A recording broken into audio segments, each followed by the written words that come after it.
Îmi iau odată o cafea, prima oară când am jucat eu la paripi, o sumă mai mare. Bă, ce îmi zice unul? Bă, frate, uite aici, pe ăștia așa, nu știu ce, ăștia ar putea să bată. Aparatele erau cam în pauză, nu mai simțea nimic, nu mai simțeam adrenalina. Înțelegi? Știam că sunt căzute. Zic, ce să mai, că nu se mai întâmplă. Zice, bă, zici că bate ăștia? Da, zice. Zice, ăștia îi mănâncă.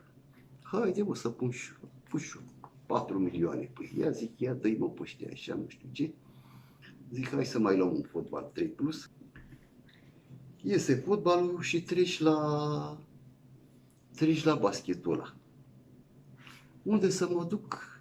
Că nu exista tehnologie, nu exista din astea. Mă duc la o sală de asta unde erau neturi. Un calculator de la obosit așa. Dau așa, deschid calculatorul, iau cu cafeaua în mână. Și acum mă uit la meci. Conducea ăia la 1 punct. Dau eu coș de 2, conduc eu la 1 punct. Era pe final. Dă ăia coș de 2, conduc ăia la 1 punct. Și uite așa mă mișcă. Când eu, când ăia. Când eu, când ăia. Ăia ultima oară și acum zic, haide mă și ai mei.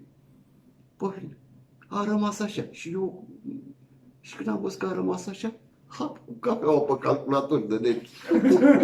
Zic, bă, am vărsat cafea pe calculator, zic, bă, că mi-a și picioarele, nu știu ce, cu tare, nu știu ce, să plec. Zic, închide și mie calculatorul cu tare, parcă calculatorul 4 era.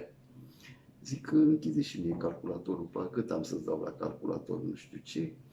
Acum 2 fete, în urma mea, chiar eu când să ies, se așează la calculatorul ăla, că se eliberase. Și eu chiar când să ies, îi dau lui la banii și spre ieșire zice, alea care s-a așezase la calculatorul ăla, zice, auzi, din calculatorul ăsta iese fum. Eu m-am ca cu cafeaua în el și m-am pierdut așa ușor, știi? Da, nu mai zic că... Ce-a urmat după? Până la ora aia, după vreo 5 minute, a venit și un cutremur.